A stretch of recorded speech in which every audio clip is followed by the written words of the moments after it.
Hello and welcome to yet another Trev Talks Tech. This is becoming a habit. I've actually had a fair bit of time off and also working close to home. So in the evenings and some during some weekdays, I've actually had more time to put videos out. So if you're seeing a rush of these from me right now and you're watching them, well, first of all, thank you very much for watching.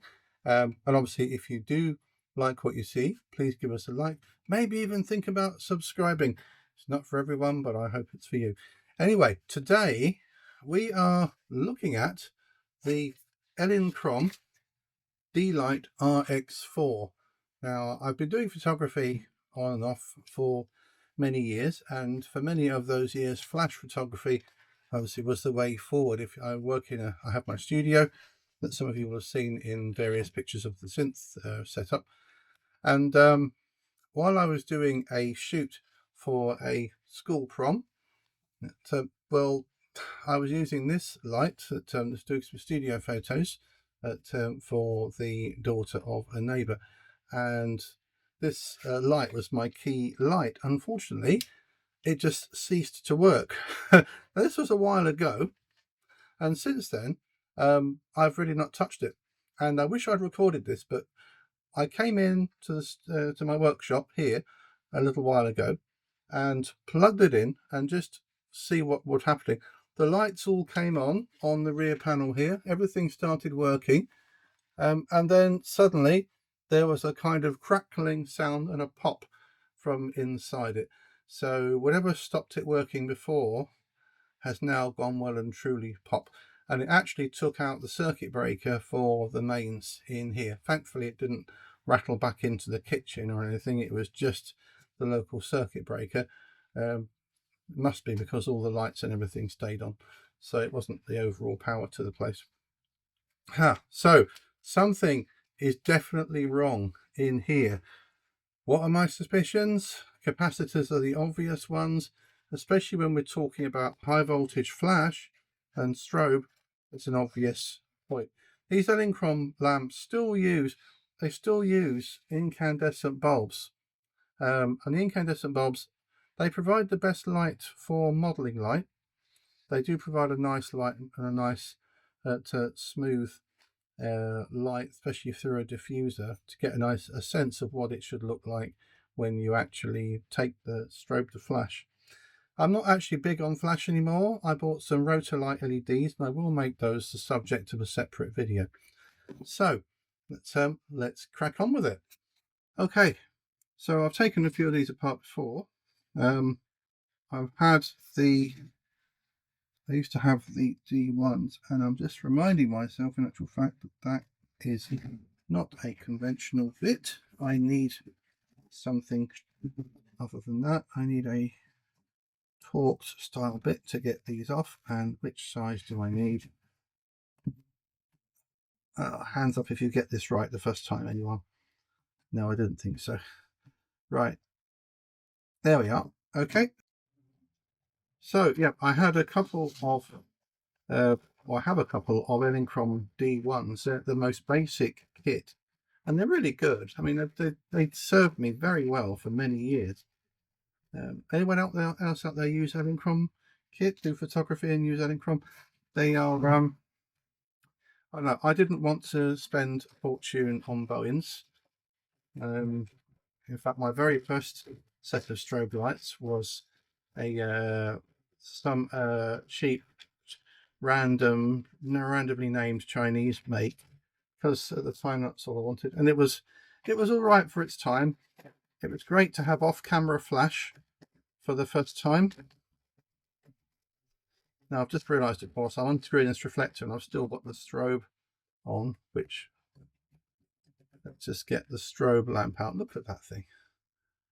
That's an impressive little thing, isn't it? Just put that over there for now, and I should now be able to get the lid off. This is how things come out of these. It's the everything comes out the front. So as I was saying, I had a couple of D1s. There comes the pin, there comes the lock, and there goes the reflector. So we can see inside there now. There goes the fixing ring for the accessories, and you can see a bit more of what's inside there now, including some rather beefy capacitors. Let's just let me get a pointy stick. Here we go. So you can see in here's a few rather beefy diodes and capacitors, and of course my strong suspicion is that something in here, that horrible sound I heard must be clearly associated with one of these. I think with capacitors. Obviously I'm going to have to test out all the diodes here. There is actually, I don't know if you, I know that on the D1s, well, I had to take the D1s apart several times because the control for the modelling light stopped working, and that was because of a little triac that had failed. So I had a triac failure. In fact, I ended up keeping a stock of them because they kept failing. So let's see what's going on here. There's obviously a lot of, I'm very, very conscious, having powered this up earlier, that there are power capacitors on this board. Things that may well still be charged, and you know, like they say on those mobile phone competitions, you may still be charged even if you don't. There we go. Wow. Simply turn it upside down and let gravity do the rest. So that's the shell of the thing out, and we can have a look, and oh my god, well, I think we can, speaking of capacitors, I think we can be in no uncertain terms as to that. Let's just make sure that there's absolutely zero charge on those. Those are massive capacitors, and yes, I would not like to be on the wrong side of one of those. If we turn the board around, all sorts of things. I still haven't found the component that was roasting and making that horrible burning noise before the entire thing just completely went down. But it's obvious from this that there are a lot of components that might have been responsible, and of course, chief among them, these photo flash capacitors. Oh my word, if I have to try and replace these, I actually will be questioning whether it's even worth it. I can see a thermistor in there, and I can see some smaller grade capacitors, but an initial check of this, there's a, looks like a VDR or something there as well, or maybe it's, yeah. There's a lot of these little blue capacitors. I'll take it the capacitors here as well. Yeah, 0.1, that sort of thing, and a couple of relays. So yeah, a lot going on. Let's continue taking it apart and see how far I can get through the thing without blowing myself to bits and what have you. So I think my first it's very touch and go. Clearly I don't want to be blowing myself up, so let's have a look at how I can get this off. Well, okay, let's start by taking these off. There's a couple of screws that hold on the front panel here.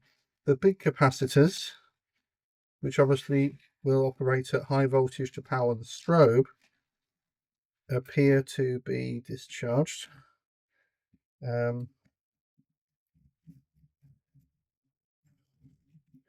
I don't need the services of a defibrillator right now, so I really don't want to accidentally find I have them.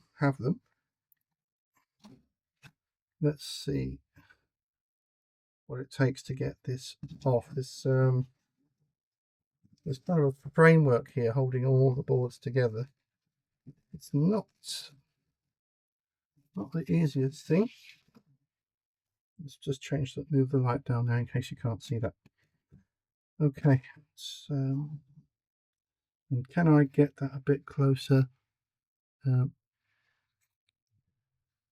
Let's just move in a little bit with the zoom as well, and I'll try to keep this in this general area. I now know why Big Clive has that squiggly thing from my plastic weld there in the middle. That's it's good to have a spot somewhere on your board where you want to actually keep your unit while you are carrying out repairs, because that's where your camera's going to be, isn't it? Right, so that's that off. Like I say, I'm ever so flipping wary here. Right, well, the first bit's come off easily enough. That's just obviously the display front panel. There's a little processor in there. There's a tiny little, I'm hoping it's just a insulated resistor on there. This is where all, obviously there's very fine electronics for the display on there. I'm not expecting there to be much of a problem with that. Sorry, I'll just jump slightly because the edges of this PCB are very, they've got some little serrations on. I think I just jabbed one of those. I'm ever so worried about capacitors, and which is, a healthy, that is a healthy kind of concern to have. Let's make sure none of these have any charge on. As you can see, there's some, that's making me suspicious. You can see that there is on here there are 4 more smaller capacitors in here. There's actually, look at this. So there's actually some burned up track there. So my lighting isn't terribly useful. There's some burned up track just here. Yeah, there's evidence of that. I think that's just what popped. And there's also what looks like a hot joint just there. Where am I going with this? There we are. Sorry. Just there. So when you look at those 2 capacitor joints, one of them is nice and bright. The other one has gone very matte. It's covered in oxidation. So I strongly suspect that might be where the problem lies. So a capacitor has gone, and it is literally it has blown up the track in the process. So clearly these all need to come out. There's no evidence around any of these larger capacitors. Look at the size of these buggers. Look at them, they're massive. There's no evidence around any of these, I would say, that there's a problem. I mean, I probably should test them. But these, I've not had this light very long, and I've hardly, well, let me put it this way, I haven't used it very much. It hasn't seen that much use. So to say that I'm disappointed with how quickly I'm having to carry out repairs on it is an understatement. There's no reason why this should have blown out quite so quickly. So I'm going to put the main power bank to one side for a moment, and I'm going to concentrate on these capacitors. And again, like I say, my suspicions really fall on this one. Of course, it might only be the start. There's a bit of discoloration. Oh, sorry, in the camera trouble. There's a bit of discoloration around these as well. There's a bit of a slight brown, but that might just be the result of residue from this blowing on the track. But we'll see. I'm going to desolder. Let's get the magic desoldering machine on, and I'm going to take these capacitors all off, and then we'll see where we go from there. Okay, so I've actually got the board into several pieces. There are some large pins that actually connect the various boards to each other. So this one will hook up to here, like so. So that one that actually plugs on there, and this one also has wide pins on it. which I think plug through. So yeah, so we've got it into three. We've got three pieces of this now. So I've got the main power bank with the capacitors on and some very heavy diodes. I'm not saying I'm absolving this of any blame, but certainly it's worth checking all these. There is a certain amount of discoloration just on this capacitor, but I think that's got something to do with its proximity to the one that blew. So I still don't see these ones as potential culprits, but I could be wrong. So anyway, let's put that to one side for the moment. Then there's this board with the mains on it, and there's my incoming board. Let's have a look on the rear end of this. There's a bit of dust in here, but there's nothing. Again, there's no obvious signs of damage. There is a large-ish capacitor there, not by the standards of the rest of them on this board. On this unit, I have to say, but there is that one. And just bring you over here a bit slightly. That's easy. Right. So, and there's a thermistor on there. Don't know if that's okay. So we've got a few components to check. There's a lot of what could be tantalum caps here. That looks like a VDR up there on by the mains. But then there are very similar looking devices which I think are tantalum caps in the blue.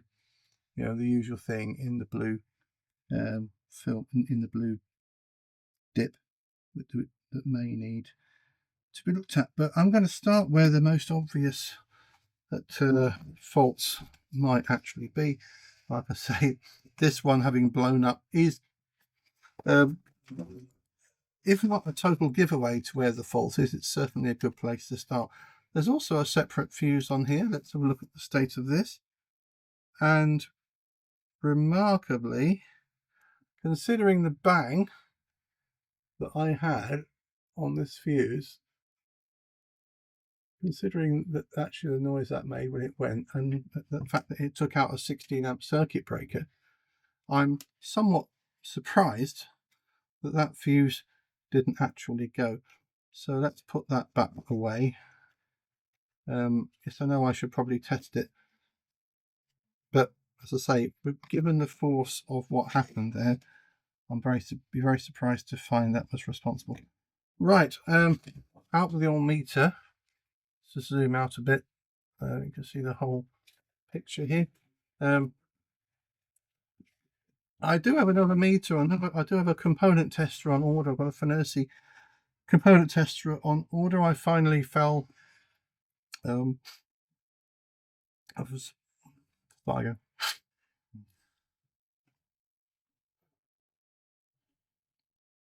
I finally succumbed to all of the hype or the advertising, and thought to myself, you know what, these Finersi meters can't be bad, can they? Not for what I want to do. And once again, I find myself with this particular device unable to actually do any resistance measurements terribly well for capacitors, because those capacitor test sockets are buried very deep. Now, the only problem with my component tester at the moment is that I don't have anything that will measure above 20 microfarads. This old meter doesn't have much of a capacitance range, but at least it will give me some idea if there is something up with this. Let me just see if I can see a value of any kind. Yeah, it's above the rating of the meter, so I guess I'm asking a lot to see any kind of for this to register at all. So that's not great. Let's just put this on to ohms and look at the resistance values of these little capacitors and just see whether that gives me any clue. I want to see if it's actually going to charge, so let's just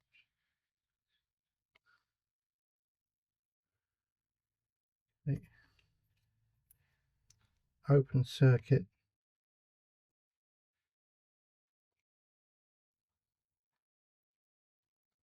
I would expect to see on here, let me just up the resistance value a bit. There we go. Just short that out again and try again. I don't know how high that will let me go.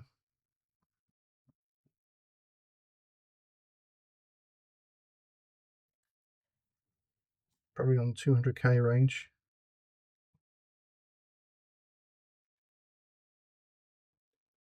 So that one's charging up nicely. As I hang on to that. So yeah, it's increasing rapidly, and off it goes off the scale. Yeah. Let's just drop that off. And let's just try the others on a similar basis. Okay, so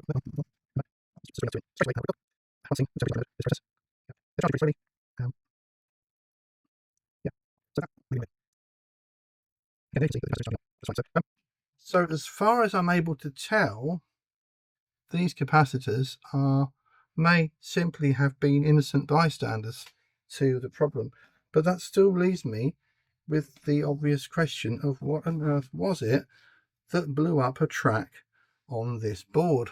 Now I've got that off, you can actually see that more easily as well. There is the excuse me if you can see the flickering, by the way. There is the bit of burnt track there.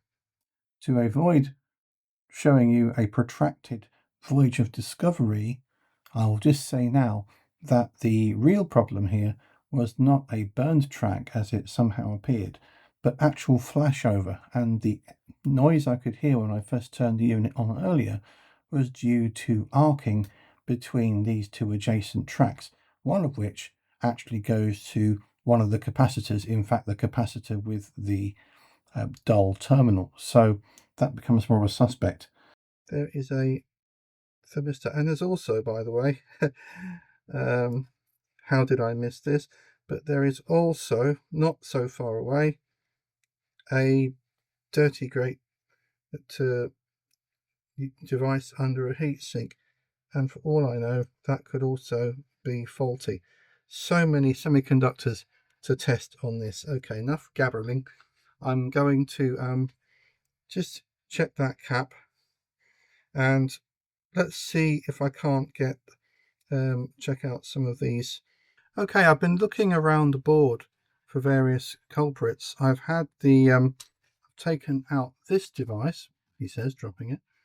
I've taken out this device, and as a possible suspect, let's have a look at what's gone on here. And out comes the romper room magic mirror once again. To take a very close look around the vicinity of the scorching bit. It's my finger you can see waving through the back, I think. You can see that something, it would be if I actually held it up to the flipping camera, you can see something has seriously scorched this board. And actually, when you look closer, it's not a burned up track. It's not a burned up track. There's that the bit through the middle there is actually is not a track as such. I can scrape that, and it's just PCB. Nothing there. But on each side of it, that the copper track there goes to this capacitor, and on that side, that's all ground. So all the space around it is ground. So I think what's happened here is there's been a flashover. But the question is why? What built up at that point, was able to build up at that point to cause that to happen? Well, first of all, I think maybe that was perhaps where the two tracks, where this capacitor track actually gets the closest to the to everything. I still think I should maybe take those diodes out and check them, and I'm a little bit suspicious. There is actually a relay in there as well, so I wonder if it's probably worth checking out that relay, because that's actually on the track that flashed over, so there could be some contact damage there as well. So I'm going to take that out, and it looks like I'm going to have to take out the diodes as well. So let's just have the let's just get the good old desoldering gun out here and get these diodes out. Just going to make sure, yes, there is actually a marker on the PCB so you know which way round they go.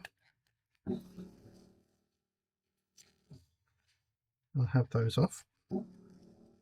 So perhaps it literally is just a capacitor that has a very high series resistance, and it wasn't pulling down that it wasn't pulling down the that leg of the circuit in the way it was supposed to. So I reckon I've got an ESR meter on order, and when it comes, I will definitely, I think I will make it my priority to test the ESR of those capacitors, especially the one nearest to the burn site, and see whether it actually has gone very, very high.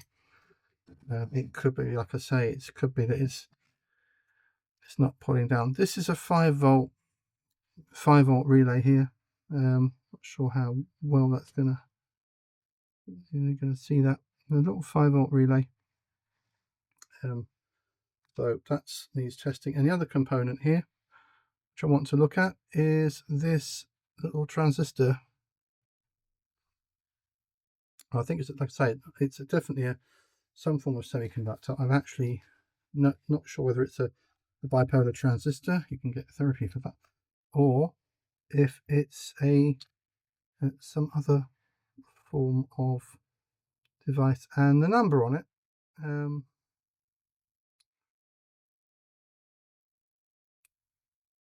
I can see the number on it right enough. Actually, I don't really need the magic mirror for that.